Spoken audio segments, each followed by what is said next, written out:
I don't want to live in a world where we can't be lighthearted and we can't joke with one another and release tension and elevate the mood. One of the 4 values we have here at Pfizer is joy. For us, joy means that we take our jobs seriously, but not ourselves. And even though we're a big biopharma company, we know that laughter is good medicine too. And it's important to keep a perspective.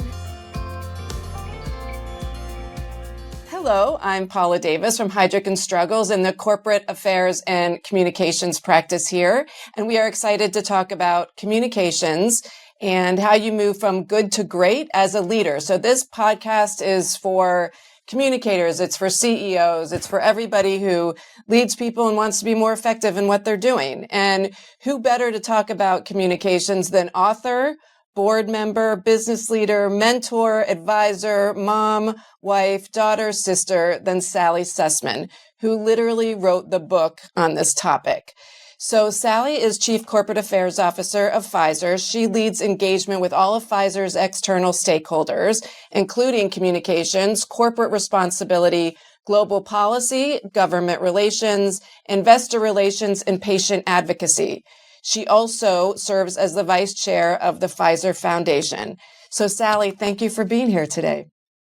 Oh, Paula, thank you so much for inviting me. I'm really excited for our conversation. Great, thank you. And so we're going to dive in. We're going to jump right in about how you broke through communications as a communications pure play and to lead a much larger role at Pfizer. So how would you describe what you do today? Well, today, as you so kindly described, I have a broad portfolio that covers most of the important constituencies that Pfizer engages with outside the company. So government leaders, policymakers, the media, thought leaders, patient groups, investors, and other people who care a lot about global public health. But I think to your point, I didn't start that way. When I came to Pfizer, I was offered a position that was very narrow in my mind. It was, straight CCO, Chief Communications Officer. And I remember arguing at the time with the person who was recruiting me into the company that I had done more, I could do more. And I learned a very important lesson right off the bat with that. And that was the person who recruited me said, Pfizer's a large, global, complex, highly regulated company. You're going to be better off to come into Pfizer with a more narrow remit, but one that you can succeed at, and then things will grow. As you know, an ambitious candidate, I wasn't sure that was going to work, but it did. And it was actually really sage advice that when I was going from a mid-sized company, the Estee Lauder companies, into Pfizer, a behemoth, having a narrower role was actually a blessing. And having these pieces come under my purview, as I've been with the company for 18 years, has been a much more comfortable way to expand my horizons here. That's fantastic. So it's something, where we work with people, with candidates who are looking at opportunities. So to think through that what might not be readily in the job description, understanding and seeing the potential for growth is really important to consider, and important aspects of making a career decision of where you choose to go. So what skills, and I'll tease out the relentless curiosity that is so vital to breaking through, but what skills are most important today that allowed you to grow your areas of responsibility? Well, thank you for tagging the idea of being relentlessly curious, which is one of the 10 principles that I talk about in my book for communicators and for leaders. So too, I think, is the ability to connect with the rest of the executive committee.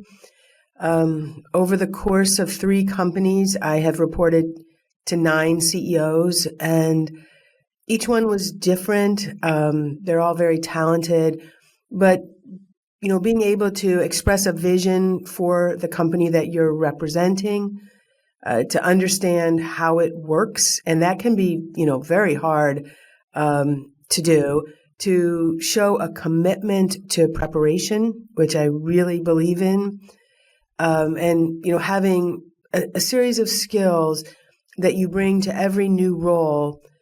Probably the most important one in the beginning, at least, is active listening. I didn't come into Pfizer telling people by any means what to do. I wasn't even sure I would make it here because I'm not a scientist, but I had to learn the moves of science, the language of science, the ability to work with scientists. And so all of these things, come together, and hopefully you also find a good culture. I think, when I talk to young people or people in transition, it's less about what the company does and more about how the company feels to you. Does it feel like a place where you won't just survive, but to thrive? That's what we all want. Did you have any questions that you remember asking and the different opportunities you took to evaluate a culture coming in from the outside? That's a very good question. And I'm going to turn it on its head because I'm not sure you get a good answer to that by asking a question. Okay. If you ask someone, well, how's your culture here? They're all going to tell you that it's great. I look for cultural clues. Are they respectful in setting up the appointment, or if it's required, the travel? Do the administrative assistants seem like they're well treated? Are the people there smiling? And so I describe it as, can you hear the music in the background of the place? Is it a place where you just get that vibe that I think I could be happy here. I think I could contribute here. I love that. Good things to look out for. And so now, as somebody who hires talent, do you have any go-to tests? Like, I've read about the coffee test. If somebody puts their coffee cup in the sink before they leave, that's a test that some people have. Do you have any tests or requirements, deal breakers? Well, if I knew about the coffee test, I probably would fail everything. My wife will tell you I've never put a coffee mug in the sink in my life. I do not have a go-to question. I don't necessarily think that hiring and recruiting is my strongest skill. That's why I'm grateful to have friends like you and other people at Heidrick Struggles to help. I do pay a lot of attention to people being timely. I really tried very hard. It's meaningful to me to stay on schedule, so much so that my team makes fun of me and they say, if you're 5 minutes early to a meeting with Sally, you're 10 minutes late. So I really notice if someone is late. I also appreciate a follow-up very much. It can be a handwritten note, but it can also be an email or even a text if it's constructed in a way that reminds me of why I wanted to meet with them in the first place, or some takeaways that they had from our conversation. I love that. And so those aspects, I think we'll move to your book to talk about that and breaking through. What resonated with me in reading it were the aspects of to break through humanity, humility, and humor. And so I imagine as, you look at people to work with, work for, to partner with, those are things you look for. So can you talk a little bit? Let's just go right into it. What does breaking through mean? Well, breaking through means that you are able to sort of pierce the umbrella that is covering up a lot of us, that we just go about our daily lives and don't think about things differently, don't change our mind about things, remain really committed to the point where many of us are stuck. And the things that you were just raising, humor and humility and humanity, I mean, these are words that very clearly describe my boss, Pfizer's CEO, Albert Bourla. He is all of those things, and that is what makes him a leader that I really like to work for. He also knows what I think a lot of extraordinary communicators know, which is vulnerability is key. And as I was writing this book, it's my first book, before I turned it into my publisher, the Harvard Business Review, I had a few trusted friends and family read it. And my mom called me immediately and said, Sally, you cannot publish this book. It's so embarrassing because you tell all of your biggest mistakes and your epic goofs and all the times you screwed up. And I knew then I was on the right path because I've read so many business books where people tell you how great they are, how they alone did something amazing. And I knew I didn't want to write that book. I wanted to write a more truthful book for me, which is I have learned from an enormous number of mistakes. And I've been told that vulnerability connected a lot of readers to the work. Absolutely. And in a very authentic way. I think one of this phrase I've heard a lot about, how do you thread the needle in communications, is the delicate dance of how vulnerable to be without seeming weak or inauthentic, or dare we go into the territory of the humble brag, which I think your phrase was, how to sabotage your credibility and likability with the humble brag. So I agree that how do you kind of assess how much as a leader yourself and as you counsel other executives and senior leaders, how much to give? It's a really good question. And I mean, I know you've spent many, many years in this profession of communications as well. So this is probably something you and I could talk about off podcast at length.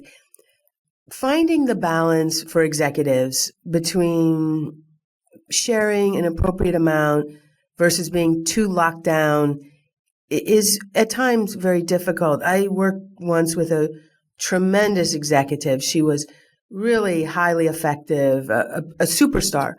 But she had trouble expressing the humanity or opening the door a bit to being more authentic.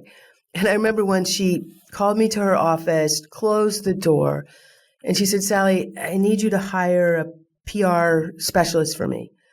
I said, okay, but why? And she said, to make me more authentic. And I just laughed because no one can make you authentic. You become more authentic as you have more confidence. And so you're less anxious about exposing any vulnerability. You become more authentic as you share from your true life. Again, I'm sorry to keep talking about my boss. He's just quite an exceptional communicator. And at some point along his journey as CEO, he shared with the world that his parents narrowly escaped the Holocaust. And it was very meaningful because it gave me an insight into him and to what explains his relentless optimism in the world, his belief that things are going to get better.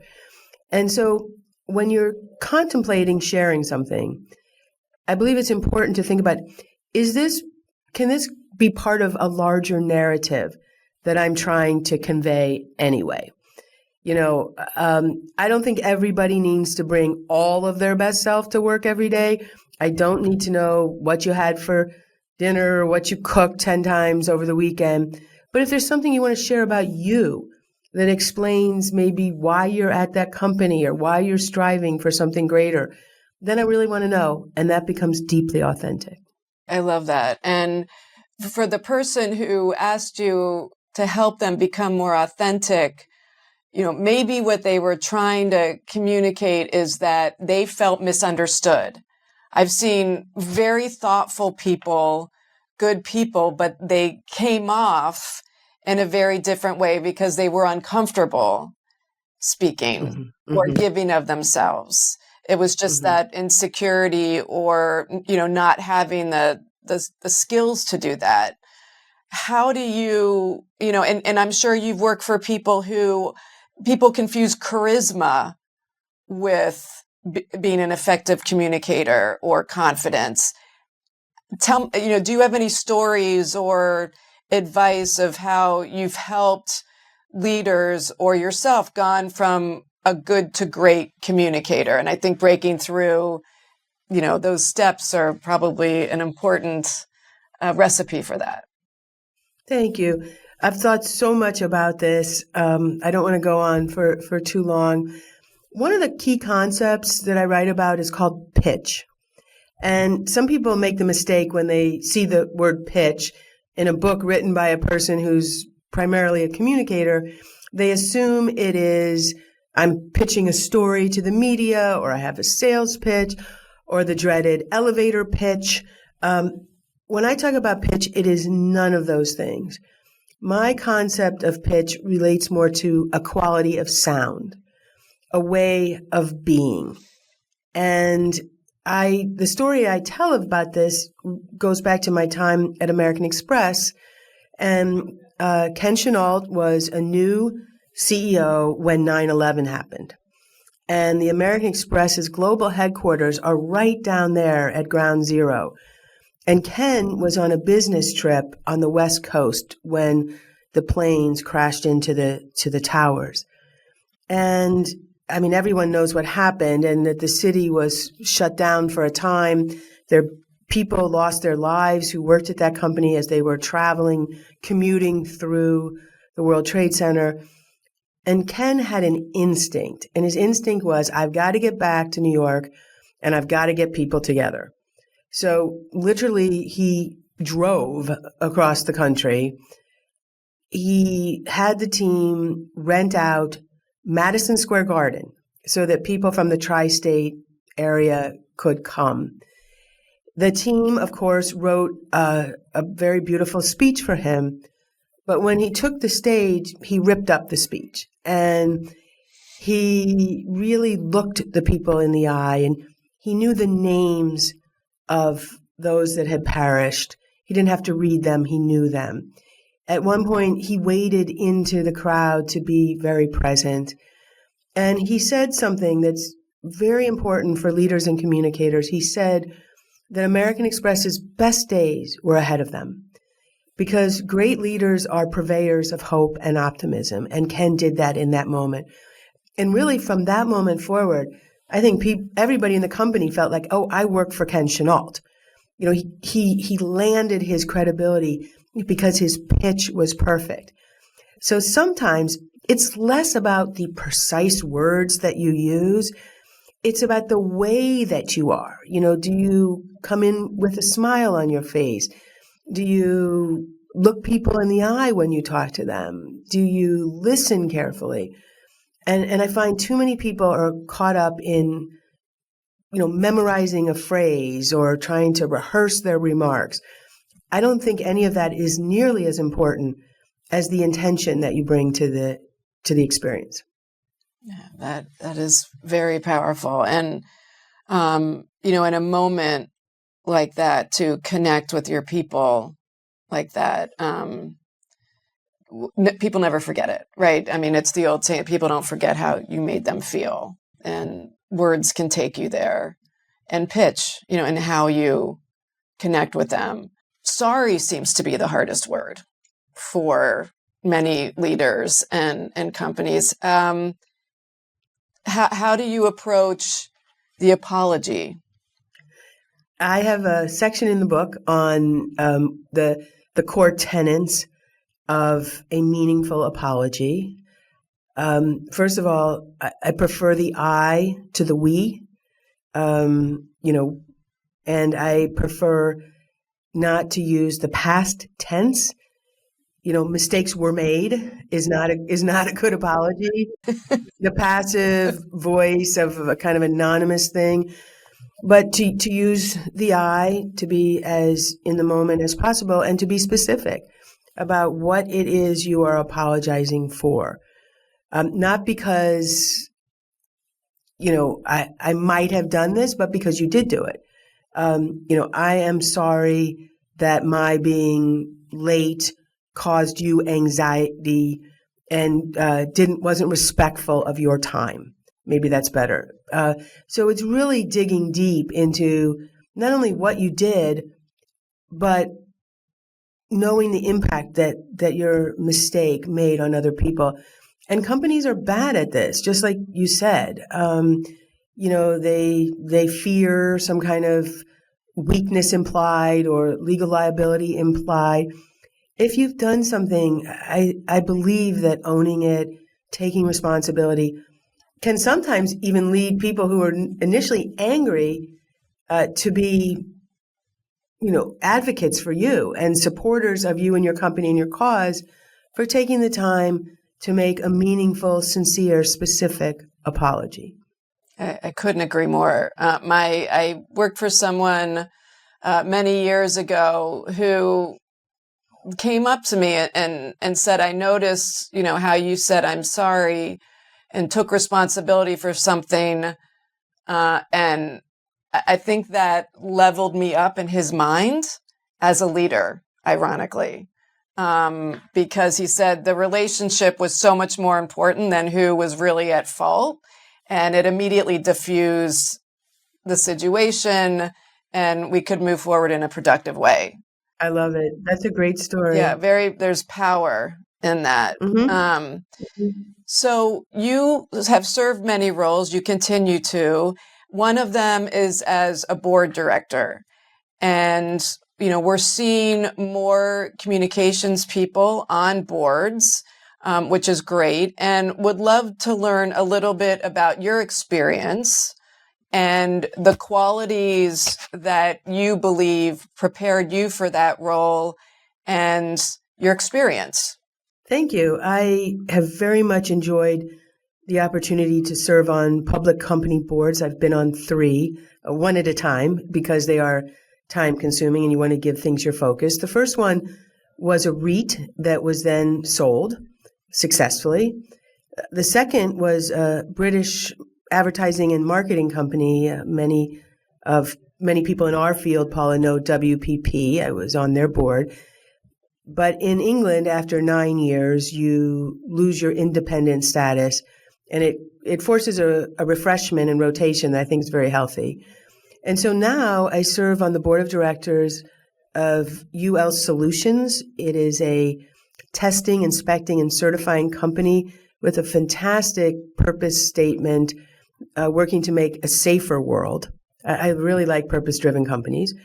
They have a very, very impressive and visionary CEO, Jenny Scanlon. And through meeting Jenny and then interviewing with the other directors, I was honored to join their board a couple years ago. And even though it's a company over 125 years old, they are becoming more in the public eye. They actually became a public company within the last year. And I believe that the board felt that having been a long-time, quiet, private company with this dynamic CEO, with this public offering, with a world where safety is getting more and more complex. They do everything from testing electric vehicles to ensuring credit cards are secure, that they would have more stakeholder engagement, and that was a skill that they valued alongside all the other skills they value. But I think you can find in the most thoughtful and innovative companies a fresh desire to have people who have dealt with the complexity of a highly regulated public company. And so that's been a really wonderful experience for me. I've learned a lot, and I hope I've contributed as well. I'm sure you are. And you've observed and you present and have been involved with the boards of the companies you've served as well. What have you seen are the biggest indicators or cultures of the most successful and effective boards? I believe that boards work best when they possess 2 things. The first is a knowledge of the business that their company's engaged in. In fairness to directors, you come maybe once every 2 months or once a quarter, and you sit in meetings for a day, maybe a day and a half. You've read all your pre-read materials, but you need to ensure that you have a very transparent management team and that you ask a lot of questions, because if you don't understand the essence and the core of the business, you're not really adding value. And then the second thing is to be a collaborative board member. It is not a board member's job to manage the company. It is not a board member's job to weigh in on every debate or question, but to really collaborate with other board members and to collaborate with the CEO and senior management. They manage, we, in essence, oversee, and getting that line right is important. I've seen some board members who try to get in there and run the company, and that's not our job. Yeah, interesting. I love your story about Irma Bombeck, your examples from Irma Bombeck. And for people who don't know who that is, please Google her quickly. Can you talk about humor and its role in your effectiveness and connecting to people, especially, and I would argue in this volatile world we're in, to let the air out through a moment of levity and humor and shared experience of something funny or humbling, as the case may be, that you can connect with someone on. Absolutely. And among the 10 principles that I write about in my book, the hardest one to write about was humor. And it almost ended up in the wastebasket on many occasions because I was a little afraid to write about humor because our world is so politically correct. I was afraid I would say something and get canceled for crossing some sort of a line. But the more I thought about it, I felt as though I don't want to live in a world where we can't be lighthearted and we can't joke with one another and, release tension and elevate the mood. One of the 4 values we have here at Pfizer is joy. And for us, joy means that we take our jobs seriously, but not ourselves. And even though we're a big biopharma company, we know that laughter is good medicine too.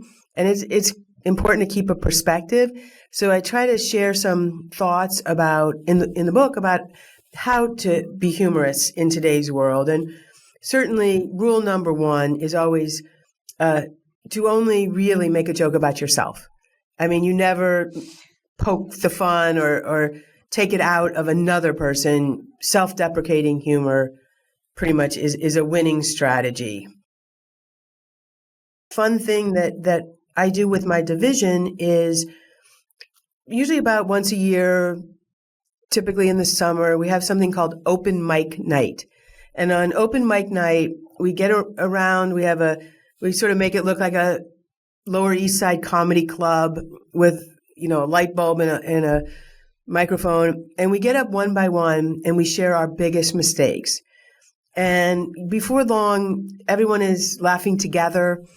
We realize we don't have to feel so ashamed of, I hit reply all and did this, or I left a confidential document on the subway. We all make mistakes, but if we can laugh at them and find the humor in them and take away, as I said, the shame, it's really incredibly healthy and makes the workplace, again, more human. Yeah. Amen. Amen to that. If you were to write a sequel, so you wrote this during COVID, and if we have a minute, I would love to get that perspective. If you can just share a little bit about, because I think at that point, breaking through and building trust with so many diverse stakeholders about vaccination was really hard and might have been very hard even internally with different points of view at Pfizer. If you can talk about that for a second, and then I'm going to ask about the sequel. Okay, so I always consider myself a writer, and I love to write. I post a lot on my LinkedIn, things I write myself.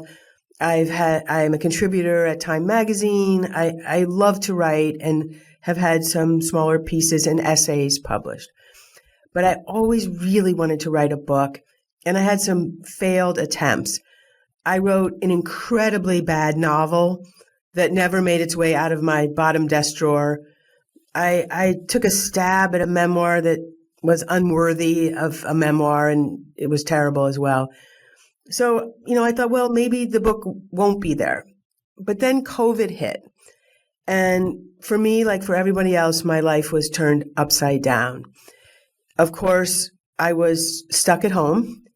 I wasn't traveling or going to parties. And so the quality of my time shifted. I would take long walks early in the morning and I got healthier. And I realized that I had been spending a lot of time doing things I didn't need to do. At the same time, the company was on a real mission.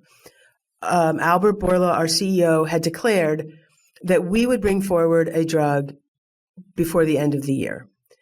And that was an incredibly bold, bold, bold ambition. I then saw Albert do something I haven't seen any of the other 8 CEOs I worked for do. It was time to appoint a project manager for this incredibly demanding project, and he appointed himself. And that's when I thought, wow, maybe, just maybe, we are going to do this thing. And so we went about working incredibly differently, crushed the bureaucracy, had no time for any sort of hierarchy within the company, did what usually is a linear process of drug discovery all at once. It was fascinating. It was gripping. We were working as a team every day, long, long hours. And I thought if Albert is going to have a mission that bold, so too will I. And I determined that this would be the moment when I would seek to turn around the reputation of at least this big pharma company. And we also did things differently. We embedded media along the journey. We put things that before were considered treasured intellectual property up on our website. And in the end, not only, as you know, Pfizer found that vaccine first and incredibly quickly, but Pfizer became a most admired brand during this period. Something also happened for me personally, which is all the thoughts that have been rumbling around in my head about leadership and communication, they crystallized. And this book was written during COVID, and the opening and closing has a bit about the COVID experience and rolling out the vaccine and talking to everybody from the teachers union to the restaurant workers. But it's not a COVID book. It's a book that was written during COVID with COVID in the backdrop. But it's really a book about my belief that it is a big mistake to consider communications a soft skill. It's a rock-hard competency as relevant to success as any other discipline. And this all came together at this time and resulted in this book. It's a handbook. It's like a Tao. It's a memoir. It's a lot of things. And when I was trying to picture breaking through, if you're into Venn diagrams or concentric circles, it's where leadership, communications, trust, performance, progress all converge at breaking through. And it was or is breaking through the key that unlocks all of those things? It's just, I really loved how the stories that brought that concept to life. And if you were to write a sequel, or do you feel you need an addendum? The world has moved so quickly. I've heard you talk about FOBO in another interview, fear of being obsolete. So if you were to write an addendum or a sequel, is there anything you would add to breaking through? Well, first of all, I'm really overwhelmed by your close reading and kind recitation of what it's all about. I couldn't ask for anything more. You've said it beyond perfectly in my mind. I thought that the book might become dated, as the world has thankfully moved on from COVID, and we've got vaccines in ample supply to take care of people. But what has been incredibly joyful for me is that those 10 principles live on. I mean, they can be applied to today's situations. There's a section in there about when should you speak out as a company on social issues.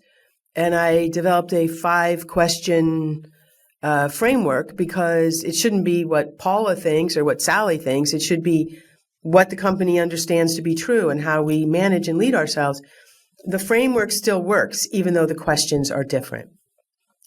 So I'm dodging your question. I'm not committing to a sequel, nor am I counting it out. I don't think that I will do it now. I'm really enjoying what I'm doing now. I have great pride in leading this team at Pfizer, and I'm good for now. But I will circle back to you on that. Got it. Well, we'll continue to follow you on LinkedIn and hear what comes from you directly, what comes from Pfizer and your team, which is outstanding, and we appreciate their involvement in today's podcast and are excited to just see what's next. And I thank you so much for spending this time with us. Is there anything else that, it's interesting because when you were talking today about communications, that potentially the most important part of communications is action.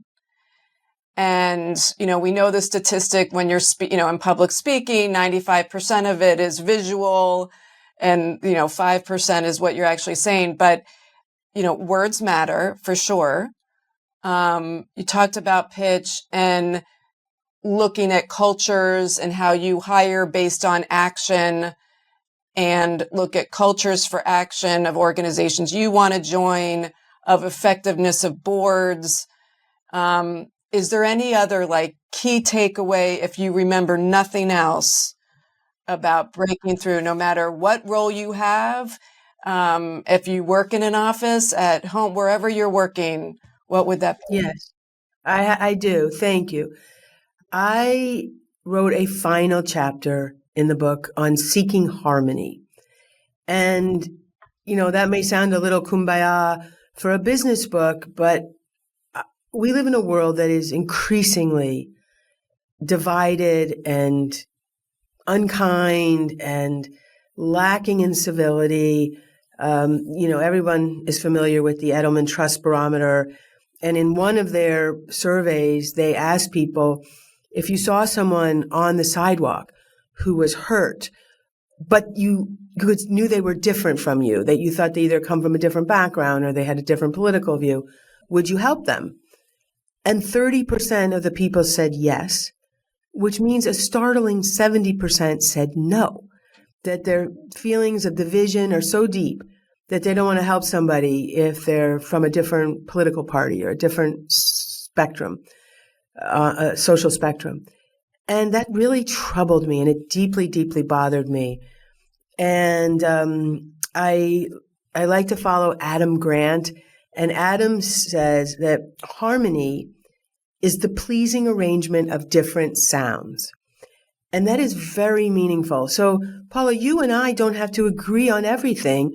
I suspect we agree on a lot, but we may have different views on what, who we like, who we support, the choices we want to make in our lives.